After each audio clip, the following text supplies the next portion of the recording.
Halo, selamat datang di channel Kamus Hitam. Pada kali ini kita akan membahas mengenai ilmu santet dan juga ilmu tenung yang paling susah disembuhkan. Tapi sebelum mulai di videonya, jangan lupa dukung kami dengan cara like, komen, dan juga subscribe. Tekan tombol loncengnya. Selain itu jangan di skip dulu videonya karena akan ada hal-hal penting di akhir video nanti. Apa itu ilmu santet dan juga ilmu tenung? Banyak istilah dalam dunia mistik yang berkaitan dengan ilmu hitam.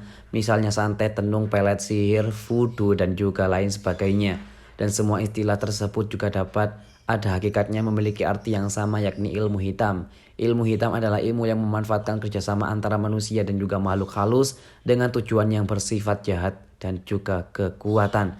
Ilmu santet dan juga ilmu tenung termasuk ilmu hitam yang merupakan salah satu ilmu tertua di dunia karena sejak zaman para nabi pun ilmu ini juga sudah eksis dan juga bahkan hingga sampai saat ini pun ilmu hitam masih merak digunakan untuk berbagai keperluan seperti mencelakai orang, mengalahkan pesaing bisnis ataupun karir, percintaan, merusak rumah tangga orang lain, dan juga sebagainya.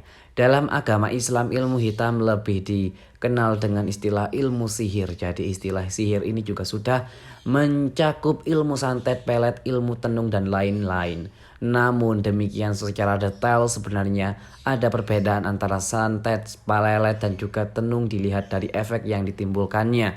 Dan korban yang disusupi tenung biasanya terdapat perubahan pada tubuhnya seperti perut yang menggelembung ataupun bengkak di bagian tubuh. Sering keluar darah dan serangan ilmu tenung juga lebih berbahaya daripada santet.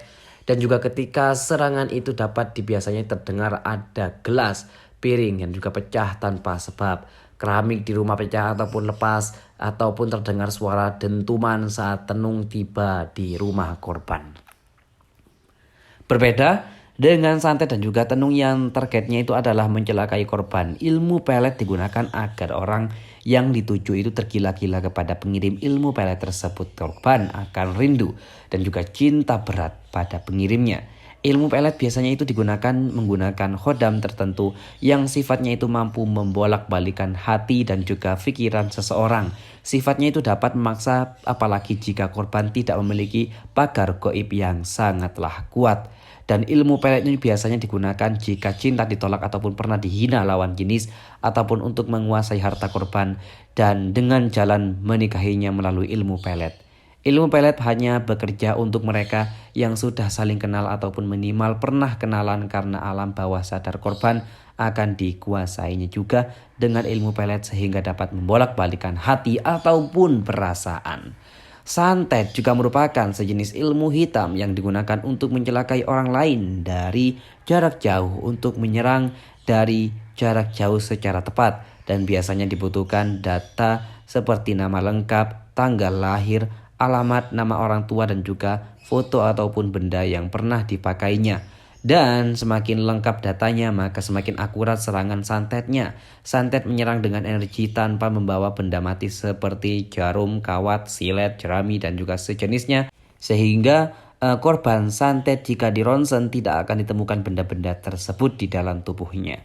Orang yang terkena santet itu biasanya itu mengeluh seperti terkena sakit medis seperti stroke, jantung, sakit kepala, pusing, dan linglung, dan sejenisnya. Padahal santet tingkat tinggi korbannya itu bisa mengalami mati mendadak seperti serangan jantung, stroke, ataupun kecelakaan di jalanan sehingga kematiannya itu akan dianggap sangatlah wajar oleh orang awam.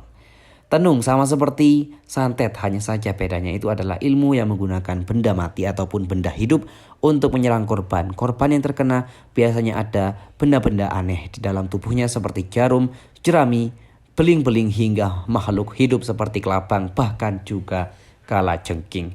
Dan itulah pembahasan mengenai ilmu santet dan juga ilmu tenung dan paling susah disembuhkan. Jadi bagaimana menurut kalian semuanya? Apakah kalian percaya atau tidak?